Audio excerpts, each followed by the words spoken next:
அன்பர்களே வணக்கம். இன்றைக்கி வீடியோ தொகுப்பில் எதை பற்றி பார்க்க போகிறோம்னா, தெய்வ சக்திகளை நம்மளுடைய உடலில் இறக்க நினைக்கிறது சரியா தவறா, அந்த தெய்வத்தை நம்மளுடைய உடலில் இறக்கக்கூடிய சூட்சும ரகசியம் என்னன்னு பற்றி தான் இன்றைக்கி நம்ம வீடியோ தொகுப்பில் பார்க்க போகிறோம். வீடியோ தொகுப்பில் போகிறதுக்கு முன்னால் நமது சேனலை சப்ஸ்கிரைப் பண்ணலைன்னா சப்ஸ்கிரைப் பண்ணிக்கிங்க. வாங்க வீடியோ தொகுப்பில் போகலாம்.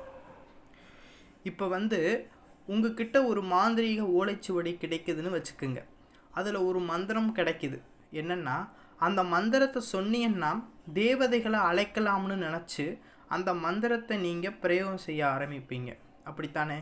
அது மிகப்பெரிய தவறு. சரிங்களா? முதல்ல அந்த மந்திரம் எந்த மாதிரியான மந்திரம்னு தெரிஞ்சுக்கிறணும். அந்த மந்திரத்தில் என்ன வார்த்தைகள் எப்படி கொடுத்துருக்கு, என்ன விஷயம்னு முதல்ல அந்த மந்திரத்தை தெரிஞ்சுக்கிறாம அந்த மந்திரங்களை நம்ம பிரயோகம் செய்கிறது தவறு, முற்றிலுமாக தவறு. சரிங்களா? உதாரணத்துக்கு, நம்மளுடைய தேவைகளை பூர்த்தி செய்வதற்காக சில பிரத்யோக தெய்வங்களை அழைக்கக்கூடிய மந்திரமும் இருக்குது. சரிங்களா?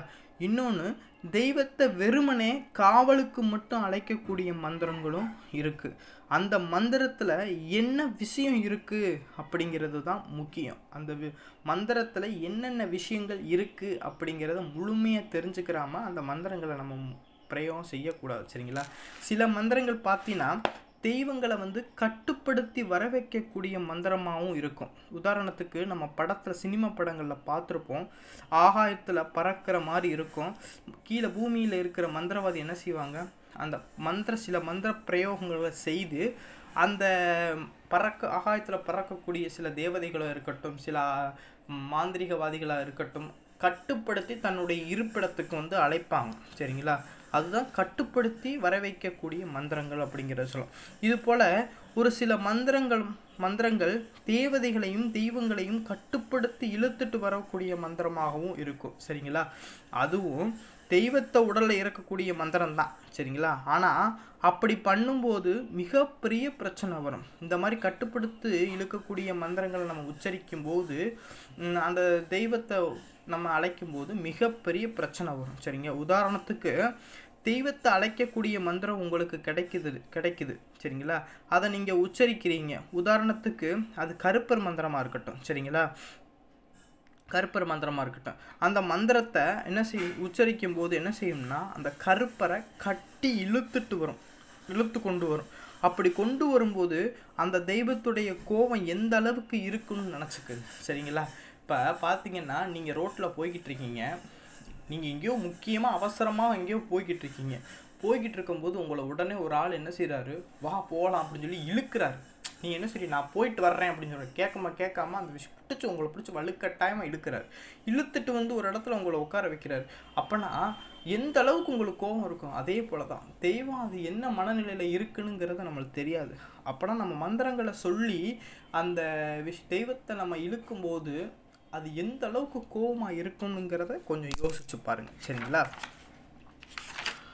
அடுத்து, அப்படி அழைக்கும்போது கண்டிப்பாக பொறடி அடிக்கும். சரிங்களா? இதுதான் தெய்வத்தில் அடி வாங்கியிருக்கீங்களா அப்படிங்கிறத நம்ம சொல்லுவாங்க. சில பேர் கேள்விப்பட்டிருப்பீங்க. சரிங்களா? முதல்ல நம்ம தெய்வத்தை கட்டி கொண்டு வர தெய்வத்தை அழைக்கிறோம்னு வச்சுக்கோங்க.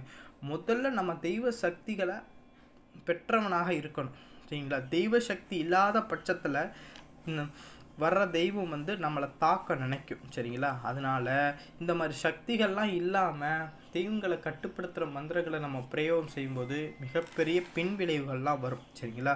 ஒரே ஒரு விஷயம் மட்டும் நல்லா சொல்கிறேன், புரிஞ்சுக்குங்க. எந்த மந்திரம் கிடச்சாலும் சரி, யார் மந்திரம் கொடுத்தாலும் சரி, இந்த தெய்வங்களை அழைக்கக்கூடிய மந்திரங்கள், தெய்வத்தை இழுக்கக்கூடிய மந்திரங்கள், எந்த மந்திரமாக இருந்தாலும் சரி, அதை அவங்க பிரயோகம் செஞ்சுருக்காங்களா அப்படிங்கிறத பாருங்கள். சரிங்களா?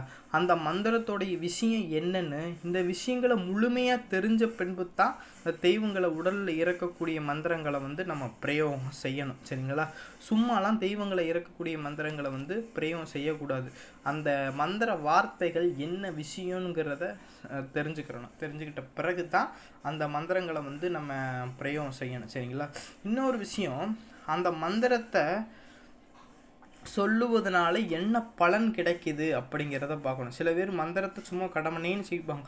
இந்த மந்திரத்தை நம்ம சொல்கிறதுனால என்னென்ன விஷயங்கள் நம்மளுக்கு கிடைக்குதுன்னு ஃபஸ்ட்டு பார்க்கணும். அந்த மந்திரத்தில் இருக்கக்கூடிய நன்மை தீமை என்னென்னு தெரிஞ்சுக்கிட்ட பிறகு தான் இந்த மந்திரங்களை நம்ம உச்சரிக்கவே ஆரம்பிக்கணும். சரியா? இன்றைய காலகட்டத்தில் மாந்திரிகம் கற்றுக்கிறணும்னு ஆசை இருக்கிறவங்க மந்திரம் எப்படி வேலை செய்துன்னு தெரிஞ்சுக்கிறாமலேயே அதை உச்சரிக்க ஆரம்பிச்சிடுறாங்க. அதனால தான் அவங்களுக்கு பல பிரச்சனைகள் வருது. சரிங்களா?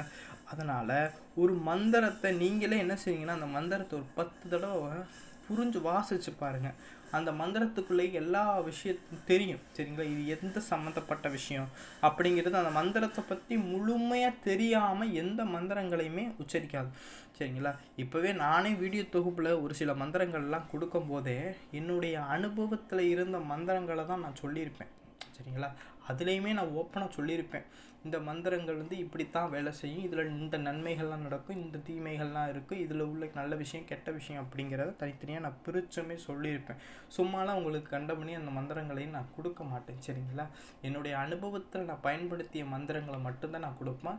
சில தேவதைகள் அழைக்கக்கூடிய மந்திரங்களும் இந்த மாதிரி கட்டுப்படுத்தக்கூடிய மந்திரங்களையும் நான்லாம் வெளிப்படையாக சொல்ல மாட்டேன். சரிங்களா?